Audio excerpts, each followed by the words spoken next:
الحمد لله رب العالمين والعاقبة للمتقين والصلاة والسلام على خير خلقه محمد وعلى آله وأصحابه أجمعين. أما بعد فأعوذ بالله من الشيطان الرجيم. بسم الله الرحمن الرحيم. لقد جاءكم رسول من أنفسكم عزيز عليه ما عنتم حريص عليكم بالمؤمنين رؤوف رحيم. صدق الله العظيم. وقال النبي صلى الله عليه وسلم: من قام ليلة القدر إيمانا واحتسابا غفر له ما تقدم من ذنبه أو كما قال عليه الصلاة والسلام. صدق رسوله النبي الكريم ونحن على ذلك من الشاهدين والشاكرين والحمد لله رب العالمين. معزز حاضرین اور سامعین گرامی قدر، السلام علیکم ورحمۃ اللہ وبرکاتہ. رات کافی گہری ہو چکی ہے اور میں دیکھ رہا ہوں کہ کچھ ساتھیوں میں بے چینی بھی پائی جاتی ہے کہ کسی طرح یہ محفل ختم ہو اور پھر اپنے اپنے کاموں میں مشغول ہو جائیں. یہی بہت سعادت کی بات ہے کہ اپنے اتنے قیمتی وقت میں سے، کہ جب اس قیمتی وقت کو ہم یوٹیوب دیکھ کر آباد کرتے، فیس بک استعمال کر کے آباد کرتے، اور اس قیمتی وقت کو کچھ کھیل کود میں آباد کرتے، ایسے وقت میں ہم یہاں پر جمع ہیں اور اس وقت کو بارگاہ رسالت مآب صلی اللہ علیہ وسلم میں کچھ نذرانہ، کچھ عقیدت کے کچھ پھول ہم پیش کر رہے ہیں. یہ بہت عقیدت کی بات ہے اور یہ موقع ہر ایک کو نہیں ملتا، جسے مل جائے وہی کمال ہے. یہاں پر بہت سارے ہمارے عزیز نوجوانوں نے کچھ کلام پڑھے، کچھ بہت اچھے تھے اور کچھ بہت عمدہ تھے. ایسی محافل ہم جب بچپن میں چھوٹے تھے، اسی محلے میں، اسی مسجد میں ہم نے زندگی گزاری. یہی اورنگزیب بھائی اور تمام ہمارے دیگر ساتھی، احسن بھائی، مانی بھائی، تمام ہمارے بزرگوں میں سے ہیں، مربیوں میں سے ہیں.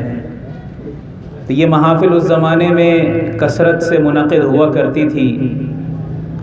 تو وہاں نعت خوانی بھی سکھائی جاتی تھی، نعت خوانی کے آداب بھی بتائے جاتے تھے.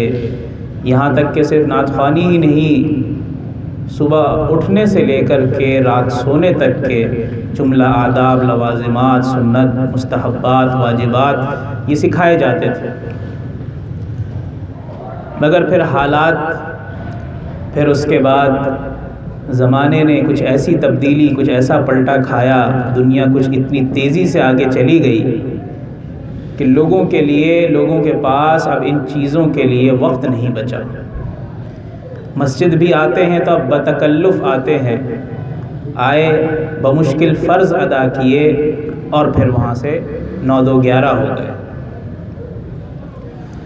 تو یہاں پر جو جمع ہوئے ہیں، یہاں پر ایک مقصد تو، سب سے پہلا مقصد تو یہ تھا کہ بارگاہ رسالت مآب صلی اللہ علیہ وسلم میں کچھ ہدیہ پیش کیا جائے، کچھ درود شریف کا، کچھ نعتوں کا، آپ صلی اللہ علیہ وسلم کی مدح بیان کی جائے، تعریف بیان کی جائے.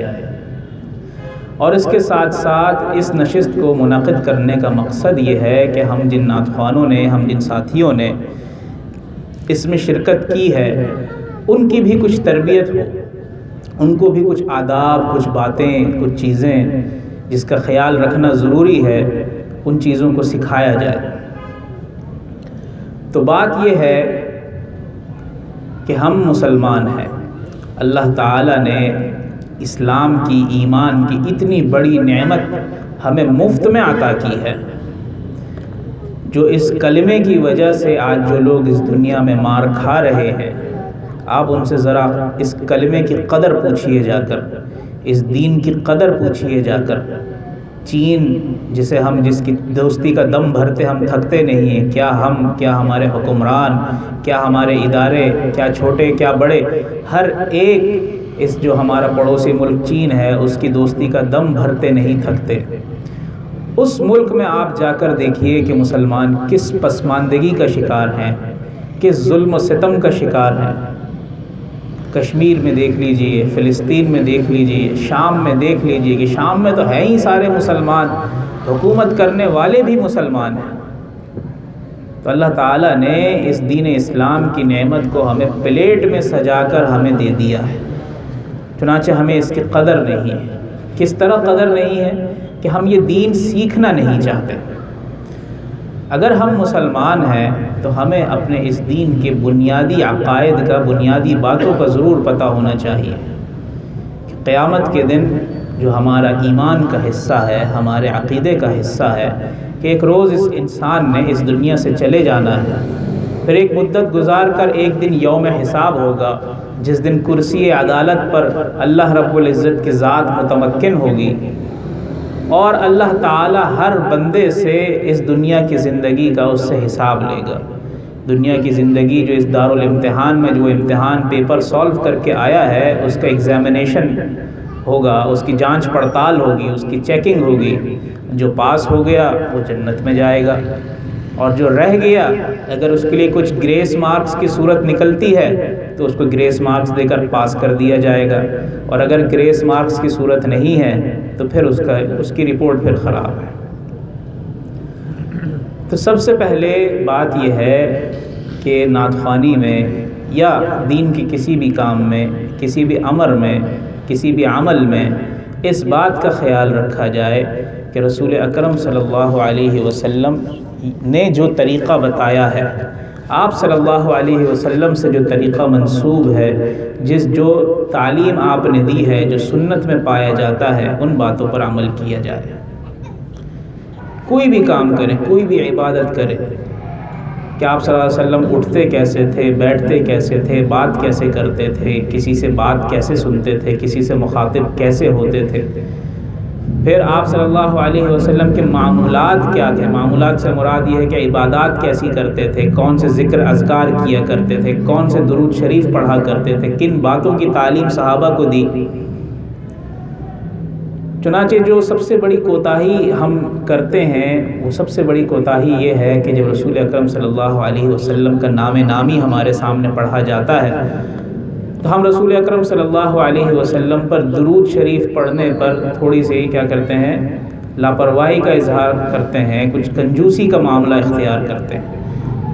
حالانکہ رسول اکرم صلی اللہ علیہ وسلم کی سے جو ایک حدیث منسوب ہے، روایت کی جاتی ہے، وہ کیا ہے کہ تباہ و برباد ہو جائے وہ شخص، جبریل امین نے کہا تباہ و برباد ہو جائے وہ شخص جس کے سامنے میرا نام لیا گیا، محمد صلی اللہ علیہ وسلم کا نام لیا گیا اور اس نے مجھ پر درود نہیں پڑھا۔ یہاں پر میں نے اس بات کو دیکھا، محسوس کیا کہ بہت سارے ساتھیوں نے درود پڑھنے میں تھوڑی سی کوتاہی کی۔ کم از کم صلی اللہ علیہ وسلم، صلی اللہ علیہ وآلہ وسلم اتنا ہی پڑھ لیں، غنیمت ہے۔ پھر نعت خوانی کے آداب میں، اب نعت خوانی کے لیے کوئی نعت خواں آ رہا ہے، سب سے پہلے تو نعت خواں کو لباس کا ضرور خیال رکھے کہ اس کا لباس سنت کے مطابق ہو، رنگ برنگا جیسے رنگ چاہے پہنے، لیکن لباس سنت کے مطابق ہو۔ یعنی رسول اکرم صلی اللہ علیہ وسلم جس طرح کے لباس کو اختیار کرتے تھے۔ لباس کیا ہے؟ دین کا کوئی ڈریس کوڈ نہیں ہے کہ جی اگر کرتا شلوار اور جبہ پہنے گا، پگڑی لگائے گا تو یہی مسلمان کہلائے گا، اس کے علاوہ جو ہے وہ کوئی مسلمان نہیں۔ مسلمان سب ہیں الحمدللہ، مگر اس لباس میں بھی پھر سنت کا خیال رکھے۔ آپ صلی اللہ علیہ وسلم نے کبھی اپنا سر کھلا نہیں چھوڑا، ہمیشہ سر مبارک ڈھکا رہتا تھا، ہمیشہ سر پر امامہ پگڑی ہوتی تھی، پگڑی نہیں ہوتی تھی تو کم از کم چادر ضرور رکھا کرتے تھے سر پر، کہ سر کبھی کھلا نہیں رہتا تھا، یہاں تک کہ نیند میں بھی کھلا نہیں رہتا تھا۔ پھر آپ صلی اللہ علیہ وسلم جب کھڑے ہوتے تھے یا کسی نے کھڑے ہوئے حالت میں دیکھا تو آپ صلی اللہ علیہ وسلم کے ٹخنے ہمیشہ کھلے رہتے تھے، کہ آپ صلی اللہ علیہ وسلم کی ازار، آپ صلی اللہ علیہ وسلم کا تہبند ہمیشہ ٹخنوں سے اوپر رہتا تھا، اور اس پر بڑی سخت وعید ہے کہ ما اسفل من الکعبین من الازار فی النار، کہ جس شخص نے اپنی ازار کو، اپنی شلوار کو ٹخنوں سے نیچے لٹکایا وہ ٹخنے جہنم میں، جب ٹخنے جہنم میں تو پورا جو ٹخنے والا بندہ ہے وہ بھی جہنم میں۔ تو سب سے پہلے تو لباس کا خیال رکھیں، پھر اس کے بعد جب نعت کے لیے تشریف لائیں تو سب سے پہلے مجمع کو دیکھ کر سب سے پہلی سنت کیا ہے؟ افشوا السلام، سلام کو پھیلائیں، سب کو سلام کریں، اور جو مخاطبین ہیں، جو حاضرین ہیں، سامعین ہیں، ان کو چاہیے کہ سلام کا پھر جواب بھی دیں۔ اور پھر اس کے بعد آ کر ایک وتیرہ ہے، ایک طریقہ ہے کہ جی درود شریف پڑھ لیں، درود شریف پڑھ لے کہہ کر جو ہے نعت خواں بھی خاموش ہو جاتا ہے، توقف کر لیتا ہے، لوگ بھی کسی نے پڑھا کسی نے نہیں پڑھا، چنانچہ نعت خواں کو چاہیے کہ وہ خود تھوڑی سی آواز کے ساتھ پڑھے تاکہ لوگ اس کے ساتھ زبان سے زبان ملائیں۔ اور پھر درود شریف کون سا؟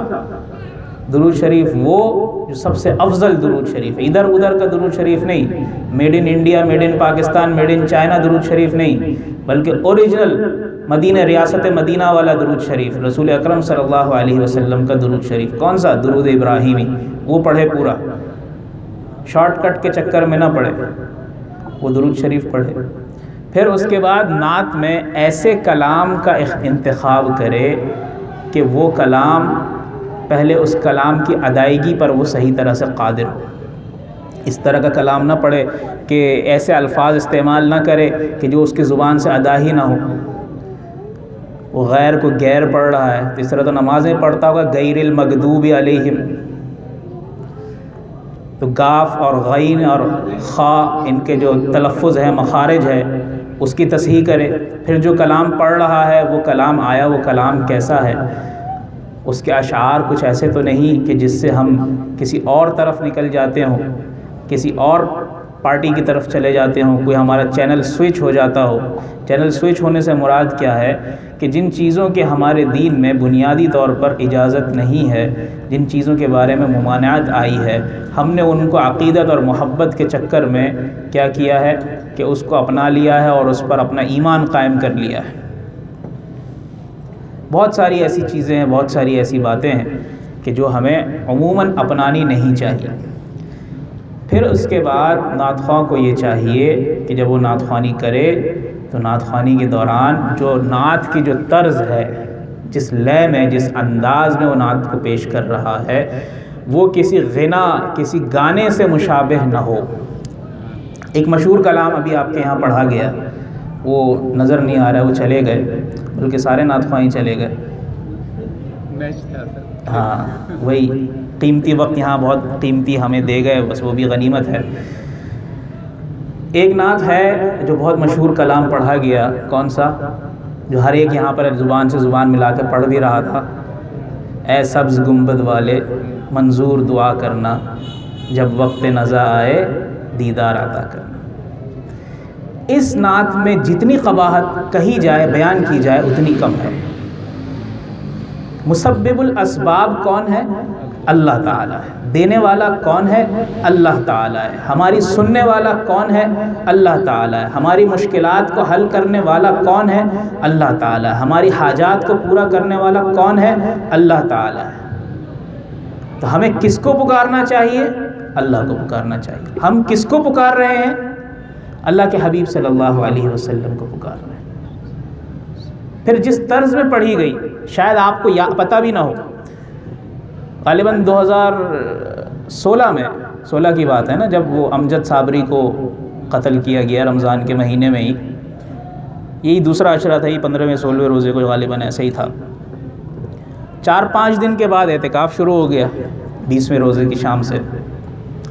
تو ہماری جو مسجد ہے تبلیغی اجتماع گاہ کے ساتھ، وہاں پر میرے ایک استاد وہاں پر اعتکاف میں بیٹھے اس سال، میرے بچپن کے استاد ہیں وہ، میں نے ان سے اسکول میں پڑھا ہے، اسکول کی چیزیں پڑھی ان سے۔ تو وہ جو ہے بیٹھے ہوئے تھے افطار سے پہلے، اسی بات کے اوپر بات ہو رہی تھی، تو مجھے کہہ رہے تھے کہ یہ جو نعت ہے اے سبز گنبد والے، یہ گانے کی طرز پر ہے، یہ ایک گانے کی طرز پر ہے۔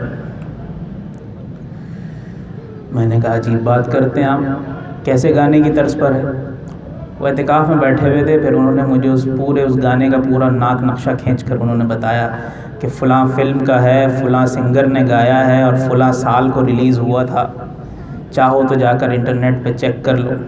تو میں بھی آپ کے علم میں اضافہ کر دیتا ہوں، 1952 کی ایک فلم کا گانا ہے اور یہ ہندوستان کی فلم تھی، اور اس گانے کے الفاظ یہ تھے: بچپن کی محبت کو دل سے نہ جدا کرنا، جب یاد میری آئے سینے سے لگا لینا، ایسے الفاظ تھے اس کے۔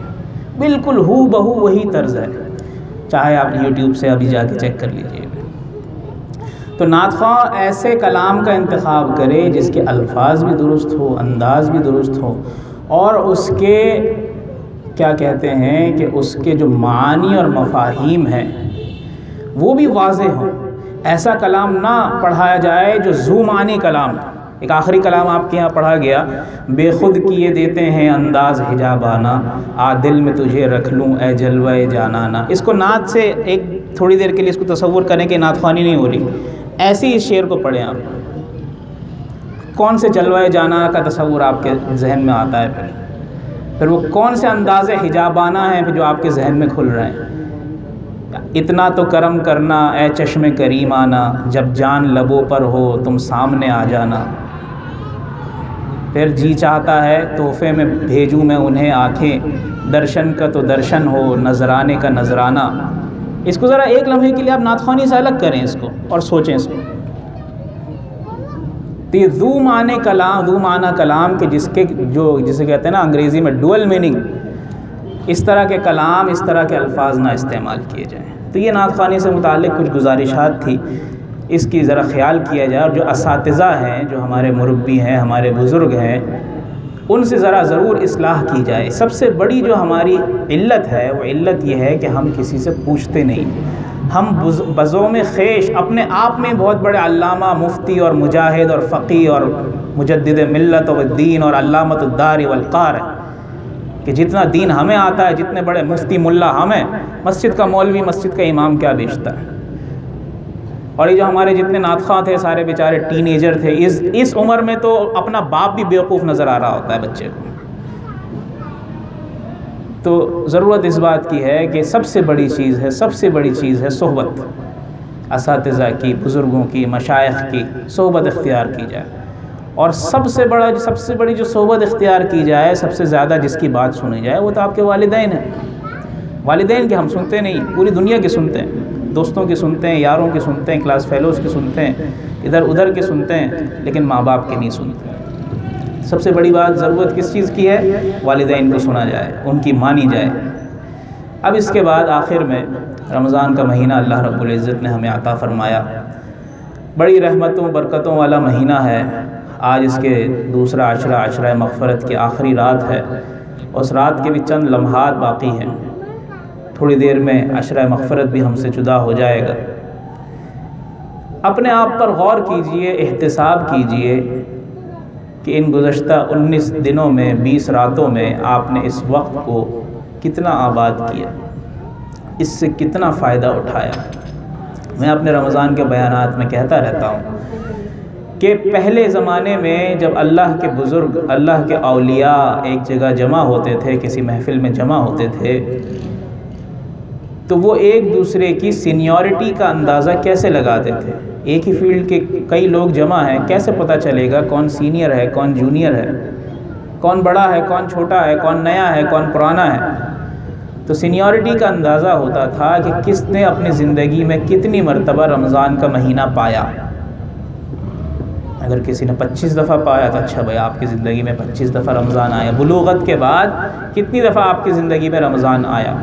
کسی نے 40 دفعہ پایا، کسی نے 50 مرتبہ پایا۔ یعنی وہ اللہ کے ولی اس درجے پر ہوتے تھے کہ وہ اپنے رمضان کے مہینے کے ایک ایک لمحے کو وہ آباد کرتے تھے، آراستہ کرتے تھے۔ اور ہم کیا کر رہے ہیں؟ افطاروں میں، افطار پارٹیوں میں، سحری میں، کھیل کود میں، تماشوں میں اپنے اس وقت کو ضائع کر رہے ہیں۔ تو اب جتنا دن ہم سے گزر گیا، جو بقیہ لمحات ہیں، ان لمحات کو آباد کرنے کی ضرورت ہے۔ ان لمحات میں جو سب سے بڑی راتوں کی رات وہ کون سی رات ہے؟ لیلۃ القدر آ رہی ہے۔ اور لیلۃ القدر کے بارے میں کیا آتا ہے کہ لیلۃ القدر کیا ہے؟ قرآن میں آتا ہے خیر من الف شہر، کہ 1000 راتوں سے بہتر رات۔ حدیث میں آتا ہے نا کہ ایک دفعہ رسول اکرم صلی اللہ علیہ وسلم نے بنی اسرائیل کے احوال صحابہ کو سنائے کہ بڑی بڑی طویل عمر والے ہوتے تھے، اور بنی اسرائیل میں تو ایسے ایسے لوگ گزرے ہیں کہ 20-20 سال انہوں نے جہاد کیا، 20-20 سال انہوں نے روزے رکھے، 20-20 سال وہ نماز پڑھتے رہے۔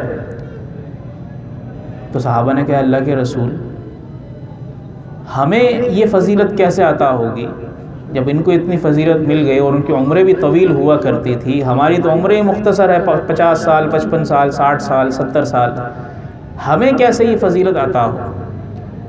تو اللہ تعالیٰ نے یہ آیات نازل کی لیلۃ القدر خیر من الف شہر، پوری سورہ قدر نازل کی کہ اس مہینے کی ایک رات ایسی ہے جو 1000 راتوں سے افضل ہے۔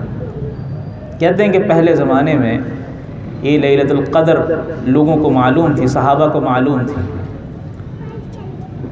پھر صحابہ میں چند صحابہ میں کسی وجہ سے اس پر وہ اتفاق نہ ہو سکا کہ کون سی رات لیلۃ القدر کی تھی، تو رسول اکرم صلی اللہ علیہ وسلم نے اگلے روز یہ فرما دیا کہ اللہ تعالیٰ نے لیلۃ القدر کو مجھ سے بھلا دیا کہ کس رات میں لیلۃ القدر ہے، لہٰذا اس کو آخری رات، آخری عشرے کی طاق راتوں میں تلاش کرو۔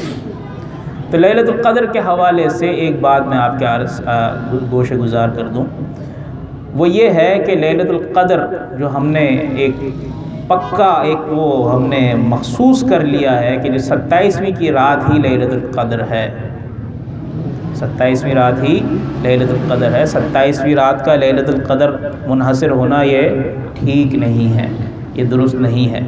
معروف روایت ہے کہ قرآن کریم لیلۃ القدر میں نازل ہوا، بالکل قرآن میں بھی آیا ہے انا انزلناہ فی لیلۃ القدر، ہم نے اس کتاب کو، اس کلام کو لیلۃ القدر میں نازل کیا۔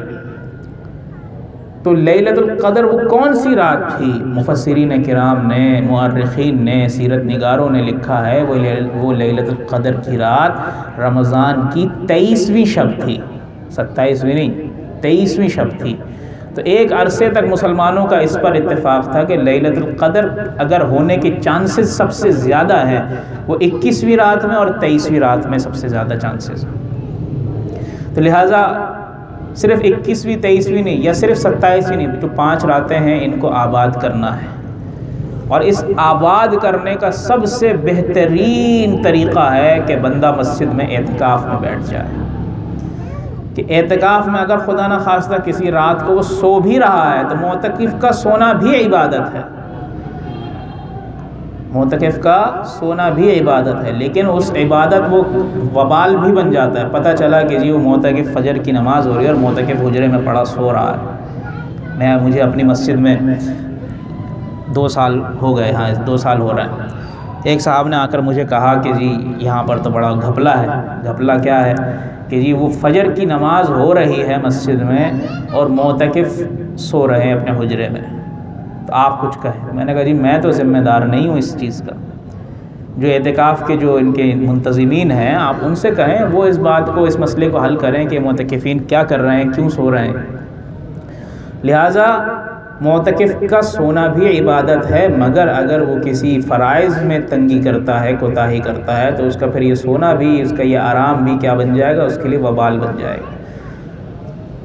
تو اعتکاف لیلۃ القدر پانے کا بہترین ذریعہ ہے، اللہ تعالیٰ کا قرب حاصل کرنے کا بہترین ذریعہ ہے، اور اگر ایک لیلۃ القدر بھی ہمیں اپنی زندگی میں مل گئی تو یہ سمجھے ہمارا بیڑا پار ہے۔ تو بس یہ رمضان کے آخری لمحات ہیں، اس میں لیلۃ القدر کو تلاش کیا جائے، کچھ نہیں، زیادہ نہیں۔ ہم یہ نہیں کہتے کہ پوری رات آپ لیلۃ القدر میں آپ عبادت کریں، اتنا تو آپ کر سکتے ہیں کہ آخری عشرے کی تمام راتوں میں، کل سے لے کر کے چاند رات تک، جب تک ہوتی ہے چاند، 29 کا ہو یا 30 کا ہو، آخری راتوں تک صرف 3 کام کریں۔ عشاء کی نماز جماعت کے ساتھ پڑھیں مسجد میں، فجر کی نماز جماعت کے ساتھ پڑھیں، عشاء تو پھر بھی پڑھ لیتے ہیں، فجر میں پھر کچھ کوتاہی کر لیتے ہیں، سحری کے بعد یہ پیٹ بھرا ہوا تو صحیح اچھی ٹکا کے نیند آتی ہے، کیونکہ رات بھر کے جو جاگے ہوتے ہیں اکثر۔ تو عشاء اور فجر جماعت سے پڑھیں، اور موقع ملے تو صرف 2 رکعت نماز پڑھ لیں، کچھ نہیں کریں، صرف 2 رکعت نماز پڑھ لیں اور اللہ سے کچھ راز و نیاز کر لیں، اللہ سے اپنی ضروریات اپنی حاجات کو مانگ لیں، بس پھر بچھک سو جائیں۔ تو یہ 2 رکعت نماز ہماری سمجھیں کہ 1000 راتوں کے برابر ہم نے، 1000 مہینے کی عبادت کے برابر ہم نے 2 رکعت نماز پڑھ لی، یہ ہمیں فضیلت حاصل ہو جائے گی۔ اچھا، اب اس کے بعد آخر میں بس 2 منٹ آپ کے لوں گا، اس کے بعد ایک کوتاہی جو ہم سب سے زیادہ کرتے ہیں، خاص طور پر ہمارے معتکفین حضرات سب سے زیادہ کوتاہی کرتے ہیں، وہ کیا ہے؟ آپ نے اگر اپنے گھر میں کبھی کوئی کام کروانا ہو، کوئی کھڈا کھدوانا ہے یا کہیں توڑنا پھوڑنا ہے، کچھ کرنا ہے، تو مزدور بلواتے ہیں، سارا دن اس سے مزدوری کرواتے ہیں۔ کیا وہ مزدور شام کو مزدوری لیے بغیر چلا جاتا ہے یا مزدوری لے کر جاتا ہے، دہاڑی لے کر جاتا ہے؟ دہاڑی لیتا ہے اور اس بات کی تمنا کرتا ہے کہ الگ سے کچھ 20 50 100 مزید چائے پانی مل جائے، اور اگر نہ ملے تو پھر وہ بحث کرتا ہے، نہیں جی اتنے میں طے ہوا تھا اور آپ اتنے دے رہے ہیں، یہ کم ہے، ضد بحث کرتا ہے۔ تو بات کیا ہے کہ پورے رمضان ہم نے محنت کی، کیا محنت کی؟ اللہ کے حکم کو پورا کیا۔ کیا پورا کیا؟ دن کو روزہ رکھا، رات کو عبادات سے آباد کیا۔ اب جب راتوں کو آباد کر لیا، دن میں اللہ کے حکم کو پورا کر لیا، اپنا کام پورا کر لیا، تو اب انعام لینے کا وقت آ گیا نا۔ انعام ملنا چاہیے نا، نہیں ملنا چاہیے؟ انعام کے لیے انتظار کرنا چاہیے کہ نہیں چاہیے؟ اس انعام والے دن ہم کیا کرتے ہیں؟ انعام والے دن ہماری خواتین گھروں میں صفائیاں کر رہی ہوتی ہیں، اکثر خواتین بیوٹی پارلروں کے چکر لگا رہی ہوتی ہیں، لڑکے نائیوں کی دکان پہ بیٹھے ہوتے ہیں، اپنی تراش خراش کروا رہے ہوتے ہیں، ڈینٹنگ پینٹنگ کر رہے ہوتے ہیں کہ پورے مہینے اگر سنت رسول نہیں تھی کچھ بڑھ گئی ہے تو اس پر چھری پھروا رہے ہوتے ہیں، اسے ذبح کر رہے ہوتے ہیں اس سنت کو، یا پھر بازاروں کو آباد کرتے ہیں۔ سب سے جو بدترین اس روئے زمین پر جو سب سے بدترین جگہ ہے، جو اللہ کو بھی ناپسند ہے، وہ جگہ وہ کون سی جگہ ہے؟ بازار۔ اور بازاروں میں کیا کیا قباحتیں ہو رہی ہیں، خاص طور پر یہ جو موسم ہے کہ جب کھوئے سے کھوا چھل رہا ہوتا ہے، توبہ توبہ استغفر اللہ۔ اس رات کو جو انعام کی رات ہے، مزدوری کا اجر، مزدوری کی دہاڑی ملنے کی رات ہے، جسے لیلۃ الجائزہ کہتے ہیں، وہ رات ہم بازاروں میں برباد کر رہے ہیں۔ اگر بازاروں میں بھی نہیں برباد کر رہے ہیں تو کم از کم 100 کے برباد کر رہے ہیں، 100 کے ضائع کر رہے ہیں۔ اور جس دن چاند نظر آ جاتا ہے اس دن آپ اپنی جامع مسجد گلبرگ کی عشاء کی جماعت میں آپ آ کر دیکھیں، 2 صف بھی پوری نہیں ملے گی آپ۔ ایسے تو ہم برساتی مینڈک ہے، برسات ہوتی تو مینڈک نکل آتے ہیں، ڈڈو نکل آتے ہیں، تو ہم بھی برساتی مینڈک ہے۔ رمضان کا چاند نظر آیا تو مسجد آباد ہو گئی، شوال کا چاند نظر آیا تو ساری مسلمانی اور ساری ایمان اور ساری جو کیا کہتے ہیں اپنا جوش ہے اور جذبہ ہے، سب پانی کی طرح بہہ گیا۔ تو کرنا کیا ہے کہ چاند رات جسے ہم کہتے ہیں، اور کتابوں میں اسے لیلۃ الجائزہ کہا گیا ہے، اس لیلۃ الجائزہ میں بھی کچھ عبادت کر لیں۔ وہی میں جس طرح طاق راتوں میں آپ نے عبادت کی، 2 رکعت نماز پڑھ لیں، اللہ سے کچھ دعا کر لیں، عشاء کی نماز باجماعت پڑھ لیں، پھر فجر کی نماز جو عید کی صبح کی نماز ہے وہ بھی باجماعت پڑھ لیں۔ اللہ تعالیٰ اس رات کو، اگر اس مہینے میں ہم سے کوئی کوتاہی کمی رہ گئی ہے، اللہ تعالیٰ اس کو پورا کر دے گا، اور اگر پھر بھی ہماری کوئی کمی کوتاہی رہ گئی تو اللہ تعالیٰ کا وعدہ ہے کہ وہ نماز عید میں اس کمی کوتاہی کو ہمیں معاف فرما دے گا، اور پھر بھی کچھ رہ جائے گا تو نماز عید کے بعد جب ہم گھروں کو واپس آ رہے ہوں گے تو اللہ تعالیٰ اس میں معاف کر دے گا۔ لہٰذا اس لیلۃ الجائزہ کو وصول کرنے کی ضرورت ہے، اور اس لیلۃ الجائزہ کو وصول کرنے کے بعد اگلے 11 مہینے کی چھٹی نہیں ہوئی کہ رمضان جس طرح ہم نے مرتب گزارا ہے باقی 11 مہینے بھی اسی ترتیب کے ساتھ گزارنا ہے۔ ہمارے اکابرین فرماتے ہیں کہ جس کا رمضان مرتب گزرا یعنی اللہ کی عبادت میں، اللہ کی مدح میں، اللہ کی حمد و ثنا میں گزرا، اس کا پورا سال مرتب گزرا، اور جس کا رمضان بے ترتیب گزرا، کبھی نماز پڑھ لی نہیں پڑھ لی، تراویح پڑھ لی چھوڑ دی، ذکر و اذکار کر لیے چھوڑ دیے، اس طرح اس نے کھیل کود میں اس طرح رمضان گزارا، تو پورا سال بھی بے ترتیب گزرے گا، یعنی بے سکونی میں، بے چینی میں، پریشانیوں میں، مختلف مسائل میں گزرے گا۔ اور اگر آپ ہمارے اکابرین کے معمولات دیکھ لیں تو آپ کو پتہ چل جائے گا۔ دو باتیں کرتا ہوں۔ امام ابو حنیفہ رحمۃ اللہ علیہ رمضان کے مہینے میں 62 مرتبہ قرآن کریم ختم کیا کرتے تھے، 62 روزانہ دن کے 2 قرآن تلاوت کر کے مکمل کرتے تھے، 1 قرآن کریم پورے مہینے تراویح میں سن کر مکمل کرتے تھے، اور 1 قرآن کریم نماز تہجد میں مکمل کرتے تھے۔ 2 قرآن ایک دن کا تو 30 دن کے 60 ہو گئے۔ تو جو حفاظ ہیں وہ تو آرام سے میرے حساب سے 2 قرآن پڑھ سکتے ہیں، لیکن اب دنیا کے وہ کچھ ہم 62 تو امام ابو حنیفہ کے قریب تو نہیں پہنچ سکتے، لیکن کچھ تو کر سکتے ہیں۔ کم از کم 2-3 قرآن کریم تو، ایک تو بہت ہی عام سی بات ہے، ایک تو کرنا ہی کرنا ہے، لیکن تھوڑا مرد بنیں، تھوڑی ہمت دکھائیں۔ اگر کچھ کمزوری ہے تو یہ آخری عشرہ ہے تو اس میں کچھ قرآن کریم، مجھے تو اپنے ابا کا زمانہ یاد آتا ہے کہ جب وہ اعتکاف میں کھڑا کر کے بالکل ظہر کی نماز سے پہلے یا ظہر کے بعد صف میں کھڑا کر کے پوچھتے تھے، ہاں بھائی کتنا پڑھا، اچھا بھائی تم نے کتنے ختم کیے، تم نے کتنا پڑھا، اور اس کے بعد پھر ان میں آپس میں مقابلہ لگوا دیا، دیکھتے ہیں کون جیتتا ہے۔ اور پھر معتکفین محنت بھی کرتے تھے، اور اب معتکفین کا حال یہ ہے کہ وہ اعتکاف میں فیس بک بھی استعمال کر رہے ہیں، مسجد کے کسی کونے میں بیٹھے ہوئے اور موبائل کان سے لگا ہوا ہے، آگے میں نہیں کہتا۔ مختلف علتوں میں مبتلا ہیں، مساجد میں کسی قسم کی تربیت کا نظام نہیں ہے، الا ماشاء اللہ کہیں کوئی تربیتی پروگرامات، نشستیں ہو رہی ہیں، جو واقعی جسے ہم تربیت کہتے ہیں وہ تربیت نہیں کہ ہر رات میں کوئی نہ کوئی آ رہا ہے، ہر کوئی اپنے مال کے اپنے منجن بیچ کے جا رہا ہے، بلکہ ایسا کہ جو معتکف آیا ہے وہ 10 دن اللہ کے گھر میں آ کر وہ کچھ لے کر جائے۔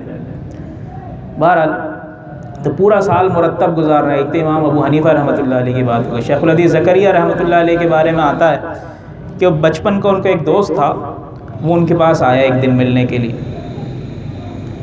تو آئے، سلام دعا کی، وہ سلام دعا کر کے گھر کے اندر چلے گئے۔ ان کا دوست چونکہ بے تکلف تھا، بچپن کا ساتھی تھا، وہ بھی ان کے پیچھے ان کے کمرے تک آ گیا، کمرے میں جا کر وہ بیٹھ گیا۔ حضرت نے قرآن کریم کھولا اور اس کی تلاوت شروع کر دی۔ اب تلاوت کرتے ظہر کا وقت ہو گیا، اذان ہوئی، قرآن کریم بند کیا، اٹھے مسجد چلے گئے، وہ دوست بھی پیچھے، اب وہ کسی سے بات نہیں کر رہے۔ نماز پڑھی، نماز پڑھ کے آ کے پھر قرآن کریم کی تلاوت میں مشغول ہو گئے، وہ دوست بھی پیچھے ساتھ آ گیا۔ اب وہ بیٹھا ہے کہ فارغ ہو تو میں ان سے کوئی بات کروں، مگر وہ تلاوت میں مشغول ہیں۔ یہاں تک کہ عصر کا وقت ہو گیا، عصر کے وقت اٹھ کے پھر نماز کے لیے چلے گئے، نماز کے بعد پھر آ کے تلاوت میں مشغول ہو گئے۔ اب دوست بچپن کا تھا، اس نے تنگ آ کر کہا، یار رمضان ہمارے یہاں بھی آوے ہے، مگر یوں بخار کی طرح نہ آوے کہ رمضان کو تم نے بخار بنا لیا ہے۔ تو ہم نے رمضان کو کیا بنایا؟ ہم نے رمضان کو بوفے بنا لیا ہے، ہم نے رمضان کو فیسٹیول بنا لیا ہے۔ لہٰذا رمضان کو آباد کرنے کی ضرورت ہے، رمضان کو ہم برباد کر رہے ہیں۔